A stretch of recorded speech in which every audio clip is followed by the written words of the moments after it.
حضرت عبداللہ شاہ غازی کا مزار کراچی شہر کی قدیم ترین نشانی ہے جس پر سندھ کے شہریوں کو فخر ہے۔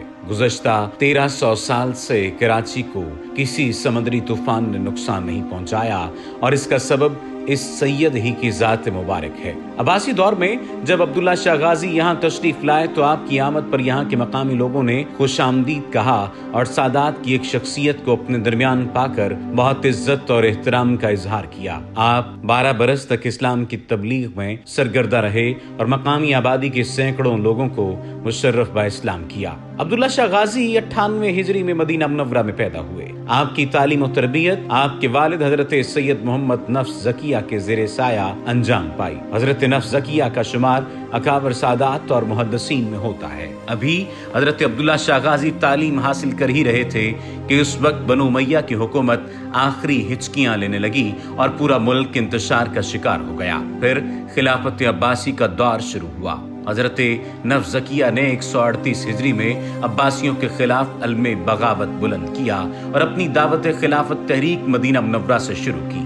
اہل سنت کے اماموں امام ابو حنیفہ اور امام مالک نے بھی آپ کی تحریک کا بھرپور ساتھ دیا، جس کی پاداش میں عباسی گورنر نے امام مالک کو کوڑے لگوائے۔ ان حالات میں تحریک کی حکمت عملی کے پیش نظر حضرت سید محمد نفس زکیہ نے اپنے بھائی ابراہیم کو بصرہ روانہ کیا، جبکہ حضرت عبداللہ شاہ غازی کو سندھ جانے کا حکم دیا۔ حضرت عبداللہ شاہ غازی عراق سے ہوتے ہوئے سندھ کی جانب روانہ ہوئے اور بجائے جنگ و جدل کے سندھ میں تبلیغ اسلام شروع کر دی۔ آپ لگ بھگ 12 سال تک تبلیغ اسلام میں مصروف عمل رہے اور ہزاروں کی تعداد میں لوگوں کو مشرف با اسلام کیا۔ آپ سندھ میں گھوڑوں کے تاجر کی حیثیت سے داخل ہوئے تھے، لیکن اس پردے میں اسلام اور مودت اہل بیت علیہ السلام کو پھیلانے کا کام انجام دے رہے تھے۔ لہٰذا سندھ کے عوام میں آپ کو بڑی تعظیم کی نگاہ سے دیکھا جاتا تھا اور آپ کو بے پناہ مقبولیت حاصل تھی جو آج تک قائم ہے۔ حضرت عبداللہ شاہ غازی سندھ میں داخل ہونے والے پہلے سادات، بزرگ اور مبلغ تھے۔ آپ کی مقبولیت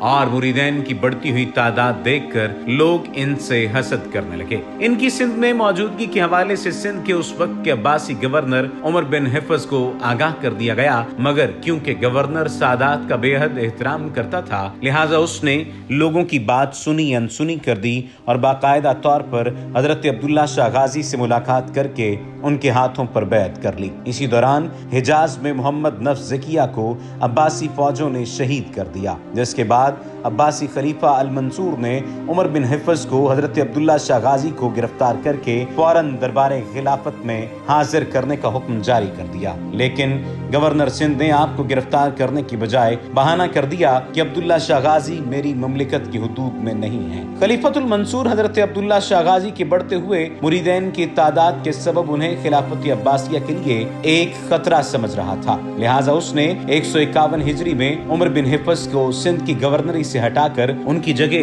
ہشام بن عمر کو گورنر مقرر کر دیا اور نئے گورنر کو حکم دیا کہ حضرت عبداللہ شاہ غازی کو گرفتار کر کے بغداد بھیجے۔ ہوا یوں کہ نیا گورنر بھی سادات کا شیدائی نکلا، لہٰذا اس نے بھی حضرت عبداللہ شاہ غازی کی گرفتاری سے اجتناب برتا۔ حضرت عبداللہ شاہ غازی کے ساتھیوں نے پہاڑی چوٹی کو اپنا مسکن بنایا اور اسی پہاڑی چوٹی پر سکونت پذیر ہو گئے۔ بھوک اور پیاس کے عالم میں آپ کے مریدین انتہائی پریشان تھے، دور دور تک میٹھے پانی کا کوئی بندوبست نہیں تھا۔ ایسے میں حضرت عبداللہ شاہ غازی کے ایک ساتھی کو خواب میں بشارت ہوئی کہ اللہ تبارک و تعالیٰ نے تمہاری مشکل حل فرما دی ہے اور تمہارے لیے پہاڑی سے پینے کے پانی کا چشمہ جاری کر دیا ہے۔ مریدین جب فجر کی نماز کے بعد پہاڑی سے نیچے اترے تو نیچے پانی کا ایک چشمہ ابل رہا تھا۔ مریدین نے سیر ہو کر کھارے پانی کے درمیان وہ ذاتی طور پر ابلنے والے میٹھے چشمے سے سیر ہو کر پانی پیا اور بہت عرصے تک اسی چوٹی پر مقیم رہے۔ سندھیوں کے دل کی زمین میں سب سے پہلے حضرت عبداللہ شاہ غازی نے ہی اسلامی بیج بویا، پھر اس کی آبیاری کی اور محبت، اخوت اور بردباری سے دلوں کو گرمایا اور ایمان کی زرخیزی سے روشناس کروایا۔ روایت میں ہے کہ ایک مرتبہ حضرت عبداللہ شاہ غازی شکار کی غرض سے جنگلوں میں جا رہے تھے تو کسی سبب فوجوں نے ان سے اچانک لڑائی شروع کر دی۔ اچانک کسی ظالم کی تلوار آپ کے سر مبارک پر لگی جس سے زخمی ہو کر گر پڑے۔ اسی اثنا میں آپ کے ساتھیوں کے حملے سے مخالف افواج بھاگنے پر مجبور ہو گئیں۔ جب آپ کے ساتھی آپ کے قریب پہنچے تو آپ جام شہادت نوش کر چکے تھے۔ روایات کے مطابق یہ 20 ذی الحج 151 ہجری کا دن تھا۔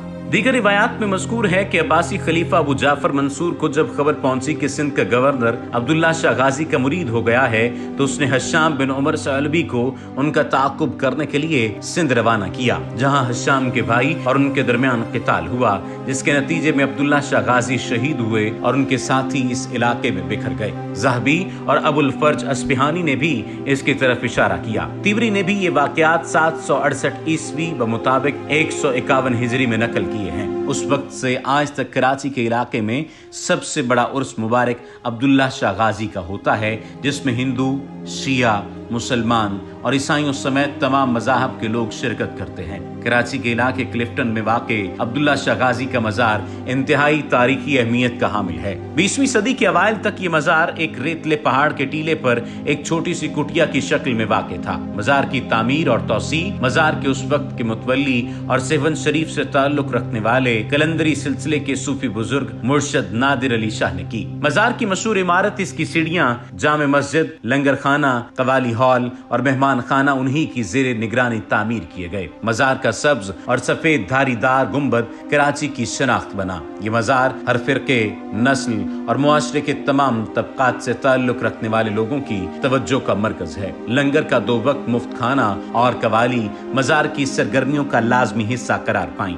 عرصہ دراز تک درگاہ کے انتظامات مرشد نادر علی شاہ کے زیر نگرانی چلتے رہے۔ سن 1962 میں محکمہ اوقاف نے مزار کا انتظامی کنٹرول سنبھالا۔ حضرت عبداللہ شاہ غازی کی سب سے بڑی کرامت سمندر کے قریب مزار کے نیچے میٹھے پانی کا چشمہ ہے، جو آپ کی چلہ گاہ میں بھی موجود ہے۔ لوگ دور دور سے آتے ہیں اور یہ پانی پی کر شفا یاب ہوتے ہیں۔ آپ کے مزار پر آنے والے زائرین میں ہر عقیدے کے افراد شامل ہوتے ہیں۔ زائرین کا کہنا ہے کہ انہیں یہاں آ کر دل کو تقویت ملتی ہے اور مرادیں پوری ہوتی ہیں۔ زائرین عبداللہ شاہ غازی کے عرس مبارک میں شرکت کے لیے جوک در جوک آتے ہیں اور ان کا کہنا ہے کہ انہیں عبداللہ شاہ غازی کے مزار اقدس پر آ کر دلی سکون ملتا ہے۔ یقیناً سالہ سال سے آنے والے ان زائرین کی باتیں سچ ہوں گی، لیکن حضرت عبداللہ شاہ غازی کا جو سب سے بڑا کارنامہ ہے وہ سندھ میں دین اسلام کی آبیاری کرنا ہے، کیونکہ اگر وہ سندھ نہ آتے تو شاید سندھ میں اسلام بھی دیر سے پہنچتا۔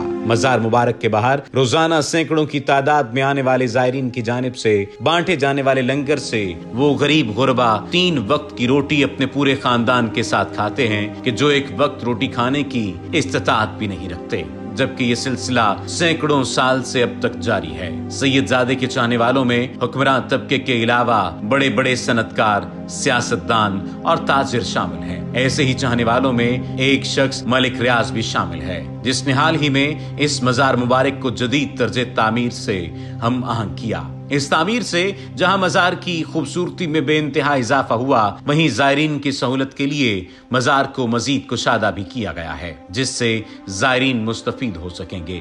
جہاں سادات کے چاہنے والوں کی کمی نہیں، وہیں ان سے بغض رکھنے والے بھی بے شمار ہیں۔ ایسے ہی کچھ بدبختوں نے 2010 میں مزار مبارک پر حملہ کر کے 10 زائرین کو شہید اور 55 کو زخمی کیا، لیکن اس بزدلانہ کارروائی کے بعد بھی زائرین کی تعداد بڑھتی ہی چلی گئی اور انشاءاللہ بڑھتی چلی جائے گی۔